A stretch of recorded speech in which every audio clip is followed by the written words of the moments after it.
Assalamu alaikum wa rahmatullahi wa barakatuh. Alhamdulillahi rabbil alamin, wassalatu wassalamu ala rasulillahi sallallahu alaihi wasallam, amma ba'd.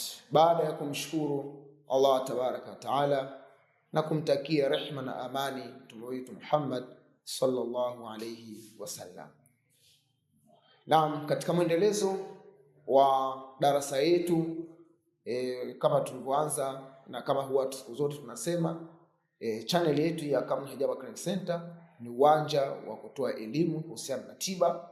Hususan tumejikita sana kwenye kujifundisha hijama, lakini leo katika darasa zetu ni mwendelezo wa episode ya kwanza tulioitoa, ambayo tulizungumzia dalili za kujijua mtu mwenye mashetani, na leo tutaendelea na kipengele cha pili ili kuweza kujifahamu wewe mwenyewe ukiwa nyumbani kwako, kujua kwamba je, wewe umesibiwa na mashaitani au uko salama. Ukijigundua kama una dalili hizo, basi chukua hatua za haraka kumtafuta mtaalamu ambaye atakuwa anatoa huduma kwa kufuata sheria za Kiislamu, pasina kupiga lamri ama kufanya tiba katika njia za kishirikina.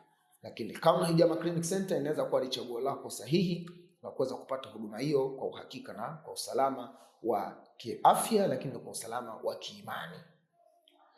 Leo tutaanzia kwenye nukta ya 11 katika dalili za kumjua mtu mwenye mashaitani. Dalili ya 11 katika dalili kadhaa za kuweza kumjua mtu mwenye mashaitani ni kutoa maneno makali kwa mwenza na baadaye kujuta. Hii ni moja katika dalili ya mtu mwenye mashaitani. Ukajikuta kwamba wewe mwenzako anakuuliza tu jambo la kawaida, bana, habari za hapa, vipi, mmeshindaje, hali zenu? Basi ukajikuta wewe wakati mwingine unaweza ukatoa neno baya kali kumtolea mwenzako, hali ya kuwa hakukuja vibaya.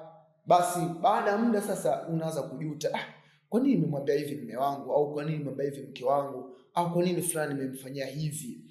Kwa maana kwamba lile tendo wakati tunalifanya wewe hukulifanya kwa maana katika khiari yako, bali umetezwa nguvu na shetani ambaye wewe tayari amekuathiri katika mwili wako. Hii ni katika ishara ya mtu kujijua kwamba wewe unaanza tayari umeathirika na shetani.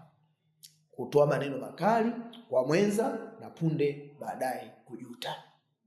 Dalili ya 12, kukatika hedhi bila ya ujauzito au kuhisi kitu kinacheza tumboni bila ujauzito. Hii ni katika dalili ya mtu mwenye shetani. Watu wengi wanaweza kukutana na hii hali, wakuta mtu ana miaka 30 au 35 amekata hedhi, au ana miaka 40 amekata hedhi, na yeye akahisi kwamba ni kawaida, kumbe ni katika vitimbi vya shetani. Na hasa kuna aina ya shetani anaitwa muldan. Huyu huwa anakaa katika mji wa mimba, katika kizazi, anaweza kusababisha, miongoni mwa athari zake ni hizo, au subiani ni katika aina ya majini ambayo pia anaweza kusababisha hizo hali. Jini mahaba au jini ashiki, huyu pia ni katika majini khabithi, ni katika majini hatari. Kama mtu atakuwa wamemsibu, basi inaweza ikapelekea mtu akajikuta amekata hedhi kabla ya wakati, au amekata hedhi bila ujauzito. Mtu ana miaka 20-25 hedhi zake hazioni, akaenda hospitali akipima, homoni zake ziko vizuri, lakini siku zake hazioni. Hivi ni katika viashiria vya mtu mwenye mashaitani. Au kujikuta tumboni kuna kitu kinacheza, mfano wa mtu mjamzito wa kuanzia miezi 5 kwenda mbele. Hiyo ni ishara kwamba wewe utakuwa umesibiwa na shetani, na haraka sana anza kutafuta ufumbuzi katika njia iliyokuwa sawa sawa. Dalili ya 13 katika dalili za mtu mwenye mashaitani, chuki ndani ya ndoa, kutamani kuacha au kuachwa. Hii inaone katika dalili za mtu kuwa na mashaitani. Ukajikuta ghafla umeingia kwenye chuki katika ndoa. Hakuna makubwa sana ya kukufikia wewe kuichukia ndoa yako. Kibinadamu, kullu min adam al-khata'i, kila mmoja katika wanadamu ni mkosaji. Wa khairul khata'ina tawwabun, mbora wa kukosea yule ambaye anatubia. Lakini ukajikuta wewe ghafla umeingia katika chuki, kuichukia ndoa yako, huitamani ndoa yako, hauipendi ndoa yako, na wakati huo muda wote wewe unafikiria kuachwa, unatamani kuachwa au kuacha. Hii ni ishara kwamba wewe utakuwa na shetani amekusibu, na hasa huenda ukawa una jini ashik kwa maana jini mahaba, au una jini subyan, kwa maana yukawa ni miongoni mwa madhara yake, anakupelekea kuwa na fikra ima ya kuacha au kuachwa, na kuto kuipenda ndoa na kuichukia ile ndoa yako, kwa sababu ndoa ni ibada na ndoa ina ujira mkubwa, na mtu kuwa kwenye ndoa anapata heshima, lakini pia anakuwa ni katika sehemu ambayo inamfikisha mtu katika uchamungu. Ukajikuta kile kitu cha kheri wewe, jambo jema wewe, ukawa unalichukia. Hiyo ni ishara katika ishara za mtu ambaye amesibiwa na shetani. Dalili ya 14, kuota ujauzito au kuota kujifungua au kuota unanyonyesha au kuota umebeba mtoto. Hiyo pia ni katika dalili, katika miongoni mwa dalili za mtu mwenye mashetani. Ikatokea mara kwa mara ukilala unaota ndoto kwamba wewe ni mjamzito, au unaota wakati mwingine uko leba unajifungua, au kuota unanyonyesha mtoto, au kuota umebeba watoto, hii ni dalili kwamba una mashetani. Na hasa hii dalili inahusiana sana na jini ashiki, jini mahaba. Huu ni moja katika jini khabithi, ni moja katika jini hatari, ni moja katika jini ambaye anatesa sana katika jamii. Kama binti hajaolewa akakumbana na huu jini akamwingia katika mwili wake, basi inaweza asipate kabisa ndoa. Na kama ameolewa, basi asikae katika ndoa, akajikuta kila siku ni mtu wa kuolewa kuachika, au kila siku anajikuta anapata wachumba anapotea. Basi ala kuli hali anakuwa ni mtu mwenye kupatwa na changamoto mbalimbali. Au kama sio hivyo, kama ni mwanaume, basi ni kijana akajikuta kila mahala anapokwenda kuposa nakataliwa, kila mahala anapokwenda kuposa nakataliwa.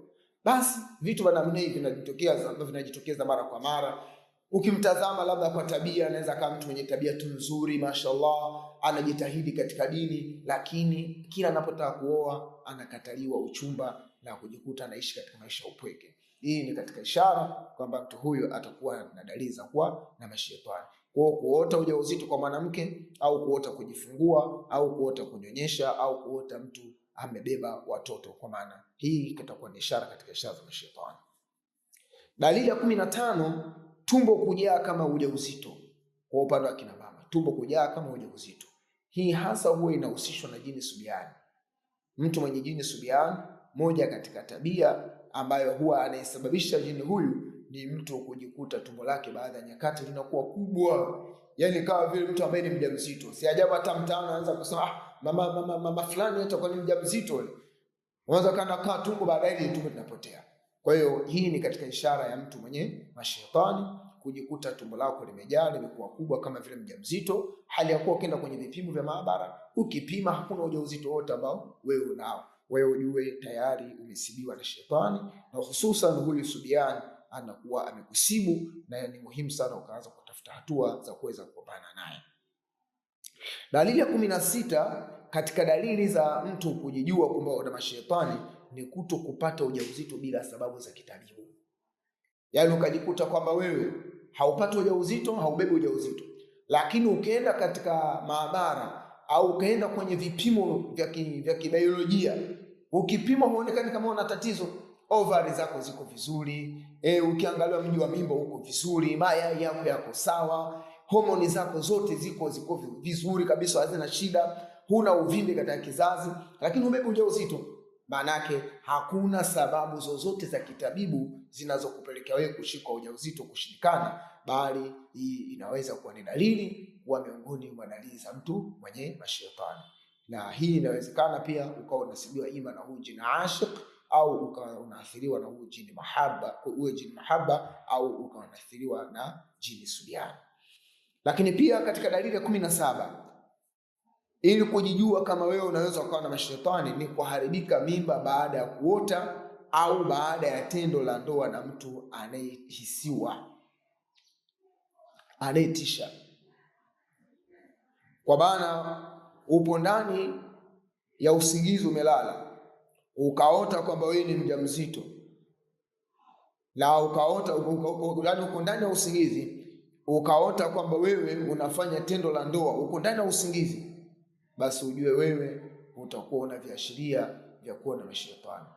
Na wakati mwingine ndoto hii kama tanda jitu linalotisha ndio ukakutana naye kwenye tendo la ndoa, basi ujue hapo basi wewe tayari umeshasibiwa na dalili ya mashetani.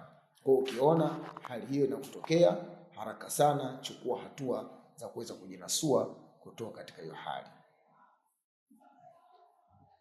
Dalili ya 19, kuvurugika kwa mipango ya ndoa au uchumba mara kwa mara. Ukiona wewe kila wakati mipango ya ndoa inapofanyika inavurugika, kila mipango ya ndoa inapopangwa inavurugika.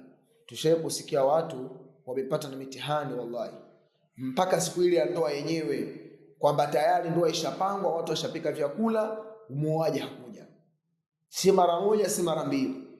Mtu kashafanya sherehe za kuoa kila kitu, jamaa kasefa, hakuja tena kuoa.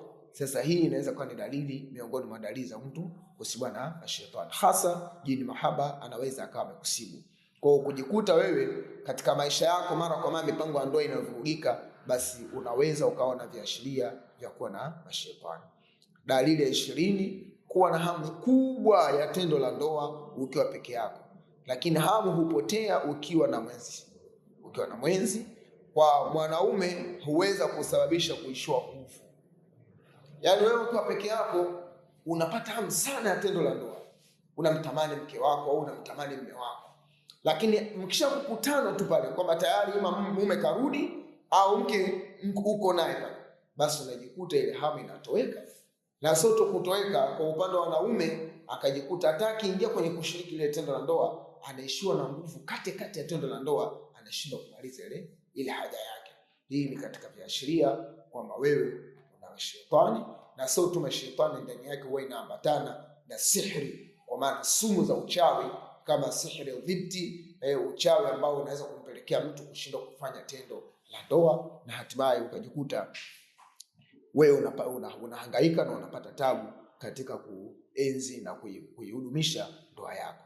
Kwa katika dalili miongoni mwa dalili za mtu mwenye mashetani, hizi nyingine dalili 10 kama tulivyoainisha, kuanzia dalili ya 11 mpaka ya 20.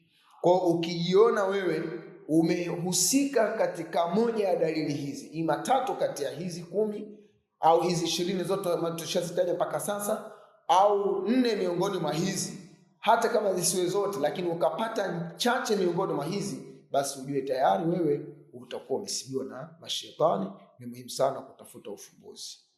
Narudia tena, Kamna Hijama Clinic Center panaweza kuwa ni chaguo lako sahihi la kuweza kupata huduma ya ruqya, lakini pia sambamba na huduma ya hijama, lakini sambamba na dawa zinazohusiana kupambana na shari za mashetani na shari za uchawi, na hatimaye kuweza kurudi kuwa katika afya nzuri. Wallahi, maradhi ya mashetani ni katika maradhi ambayo yanamfanya mtu kuwa mtumwa, anajikuta anashindwa kufanya mambo yake kwa uhuru. Kila kitu kwake kinakuwa anaribotiwa na mashetani, kizuri kwake kinakuwa kibaya, kibaya kwake kinakuwa kizuri. Mwenyezi Mungu Subhanahu wa Ta'ala atufanyie wepesi katika haya, aepushe sisi na vizazi vyetu kutokana na athari za mashetani. Lakini pia kuzijua dalili hizi ni moja katika njia za kupambana na mashetani. Hakuna kitu shetani anachukia kama kumjua hila zake na vitimbi vyake na njia zake. Kwa kuzifahamisha hizi dalili, naamini zitawasaidia walimwengu, jamii yote kwa ujumla, ili kuweza kukabiliana na hali ya mashetani pale zinapowafika. Ni mimi daktari wako Dr. Omar Kamna, ni mkurugenzi wa Kamna Hijama Clinic Center.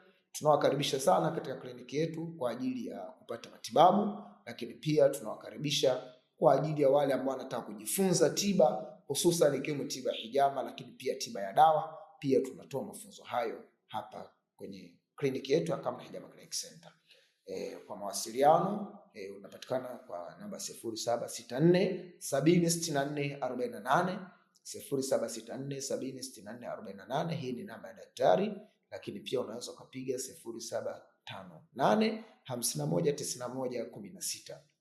Hii ni namba ya ofisi 0758 51 91 16.